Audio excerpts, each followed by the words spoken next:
ସ୍ୱାଧୀନତା ଦିବସ ହେଉ କିମ୍ବା ସାଧାରଣତନ୍ତ୍ର ଦିବସ ହେଉ, ଦଶହରା ହେଉ କିମ୍ବା ଦୀପାବଳି ହେଉ, ଯେତେ ବି ପର୍ବପର୍ବାଣି ହୁଏ, ପୁରୀର ବେଳାଭୂମିରେ ସମୁଦ୍ର ତଟରେ ଏହିପରି ବାଲୁକାରେ ତିଆରି ଶିଳ୍ପୀ କଳା ମାନେ ତୁମେ ଦେଖିଥିବ।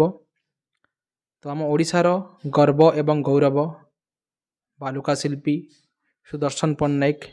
ତାଙ୍କର କଳାକୁ ବା କିଏ ନ ଜାଣେ। ଏହି ଓଡ଼ିଶାରେ ବହୁତ ସେ ପ୍ରସିଦ୍ଧ। କେବଳ ଓଡ଼ିଶାରେ ନୁହେଁ, ସାରା ବିଶ୍ୱରେ ସେ ତାଙ୍କର ବାଲୁକା ଶିଳ୍ପୀ ପାଇଁ ପ୍ରସିଦ୍ଧ। ସେ ଅନେକ ବାଲୁକାରେ ଶିଳ୍ପୀମାନେ ତିଆରି କରିଛନ୍ତି। ବର୍ତ୍ତମାନ ତାହାଙ୍କୁ କ'ଣ ହେଇଛି, ଆମର ଯେଉଁ 2027 ମସିହାରେ ଆମର ସେନ୍ସସ୍ ହେବାକୁ ଯାଉଛି, ଜନଗଣନା ହେବାକୁ ଯାଉଛି।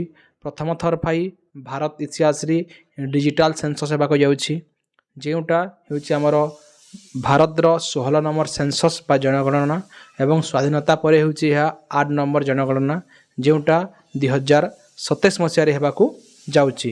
ତ ସେଇ ଯେଉଁ 2027 ମସିହାରେ ଯେଉଁ ସେନ୍ସସ୍ ହେବ, ତାହାର ବ୍ରାଣ୍ଡ ଆମ୍ବାସଡ଼ର ଭାବରେ ଆମର ବାଲୁକା ଶିଳ୍ପୀ ସୁଦର୍ଶନ ପଟ୍ଟନାୟକଙ୍କୁ ଆପଏଣ୍ଟମେଣ୍ଟ କରାଯାଇଛି।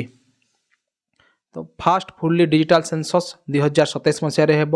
ତାର ବ୍ରାଣ୍ଡ ଆମ୍ବାସଡ଼ର ତ ଜାଣିଲ, ବାଲୁକା ଶିଳ୍ପୀ ସୁଦର୍ଶନ ପଟ୍ଟନାୟକଙ୍କୁ ଆପଏଣ୍ଟ କରାଯାଇଛି ଏବଂ ଏଇଟା ହୋମ୍ ମିନିଷ୍ଟର ଅଣ୍ଡରରେ ଆସିଥାଏ। ଏବଂ ସୁଦର୍ଶନ ପଟ୍ଟନାୟକ 2014 ମସିହାରେ ପଦ୍ମଶ୍ରୀ ଆୱାର୍ଡ଼ ମଧ୍ୟ ପାଇଛନ୍ତି। ଓଡ଼ିଶାରେ ଭାରତରେ ଏହା ହେଉଛି ଫାଷ୍ଟ ଡିଜିଟାଲ ସେନ୍ସସ୍। ଡିଜିଟାଲ ମାନେ କ'ଣ, ଆମେ ଯେଉଁ ଆଗରୁ କ'ଣ ହେଉଥିଲା, ଶିକ୍ଷକମାନେ ଘର ଘରକୁ ଯାଇ କ'ଣ ସେନ୍ସସ୍ କରୁଥିଲେ, କିନ୍ତୁ ଏହିଥର କ'ଣ ହେବ, ଡିଜିଟାଲ ଅନଲାଇନ୍ ମାଧ୍ୟମରେ ଆପ୍ ମାଧ୍ୟମରେ ସବୁ ନାଗରିକ ନିଜର ପ୍ରମାଣପତ୍ର ଦେଇ ଆମର ଜନଗଣନା କରାଇପାରିବେ। ତ ଏହା ହେଉଛି ଭାରତର 16ତମ ସେନ୍ସସ୍ ଜନଗଣନା ଏବଂ ସ୍ୱାଧୀନତା ପରେ 8 ନମ୍ବର ଜନଗଣନା, ଯେଉଁଟା 2027 ମସିହାରେ ହେବାକୁ ଯାଉଛି। କାରଣ ଦେଖ, ଫାଷ୍ଟ ସେନ୍ସସ୍ ଆମର 1872ରେ ହେଇଥିଲା, ଲର୍ଡ଼ ମେୟରଙ୍କ ଅଣ୍ଡରରେ ସେଇଟା ହେଇଥିଲା। ଫାଷ୍ଟ ଅଫିସିଆଲ ସେନ୍ସସ୍ 1881 ମସିହାରେ ହେଇଥିଲା, ଲର୍ଡ଼ ରିପନ୍ଙ୍କ ଅଣ୍ଡରରେ।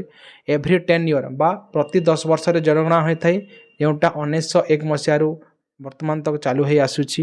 ଏବଂ ଲାଷ୍ଟ ଟାଇମ୍ ସେନ୍ସସ୍ 2011 ମସିହାରେ ହୋଇଥିଲା, ଯେଉଁଟା ଭାରତର 15ତମ ସେନ୍ସସ୍ ଥିଲା ଏବଂ ସ୍ୱାଧୀନତା ପରେ 7 ନମ୍ବର ସେନ୍ସସ୍। ତ ପରବର୍ତ୍ତୀ ସମୟରେ 2021 ମସିହାରେ ଜନଗଣନା ହେବାକୁ ଥିଲା, କିନ୍ତୁ ଆମର ଯେଉଁ ମହାମାରୀ ବ୍ୟାପିଥିଲା କରୋନା, ତା ଫଳରେ କ'ଣ 2021 ମସିହାରେ ସେନ୍ସସ୍ ହୋଇପାରିନଥିଲା। ସେଥିପାଇଁ 2027 ମସିହାରେ ପ୍ରଥମ ଥର ପାଇଁ ଫାଷ୍ଟ ଡିଜିଟାଲ ସେନ୍ସସ୍ ହେବ ଏବଂ ତାହାର ବ୍ରାଣ୍ଡ ଆମ୍ବାସଡ଼ର ଭାବରେ ସୁଦର୍ଶନ ପଟ୍ଟନାୟକଙ୍କୁ ଆପଏଣ୍ଟମେଣ୍ଟ କରାଯାଇଛି। ସେଥିପାଇଁ ଓଡ଼ିଶାର ଲୋକେ ସମସ୍ତେ ଗର୍ବିତ। ଏବଂ ଯେଉଁମାନେ ଅନଲାଇନ୍ରେ ବୁକ୍କୁ ପରଚେଜ୍ କରିବାକୁ ଚାହୁଁଛ, ଯେଉଁ କଣ୍ଟାକ୍ଟ ନମ୍ବର ଅଛି ସେଠାରେ କଣ୍ଟାକ୍ଟ କରିପାରିବ।